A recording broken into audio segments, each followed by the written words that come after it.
ह्या व्हिडिओमध्ये आपण अनेक भावनांपैकी आनंद या भावनेची ओळख करून देणार आहोत.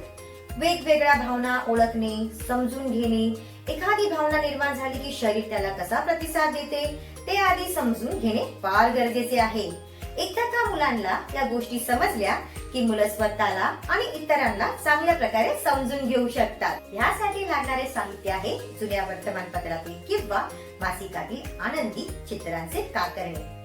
चला बघूया अंगणवाडीमध्ये मुलांच्या बरोबर ही ताई गोष्ट सांगत आनंद या भावनेची कशी ओळख करून देत आहे. मुलांनो, मी आज तुम्हाला एक मजेदार छानशी गोष्ट सांगणार आहे. त्रिशा नावाची मुलगी आहे. ती आपले आई बाबा आणि छोटा भाऊ यांच्या सोबत नागपूरला राहते. तिला एक आजी पण आहे. बघा, ती आजी कुठे राहते?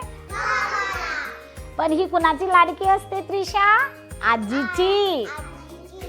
मग आजी गावाला गेल्यामुळे ती दुःखी होते. ती जेवण करत नाही, ती कुणाशी बोलत नाही. तिला कुणाची आठवण येते?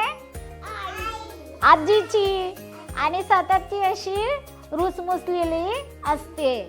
मग एक दिवस काय होतं माहिती आहे? आजीचा फोन कुणाला येतो? पप्पांना. कुणाला येतो? आणि आजी सांगते की मी आता त्रिशाला भेटायला नागपूरला येणार. मग आजी येते. मग आजी आल्यानंतर दोघी पण खुश राहतात. हो, त्रिशाला खूप आनंद झाला. जेव्हा आपल्याला आनंद होतो तेव्हा आपण काय करतो? अशा प्रकारे गोष्टींच्या मदतीने तुम्ही पण वेगवेगळ्या भावनांनी मुलांना ओळख करून द्या.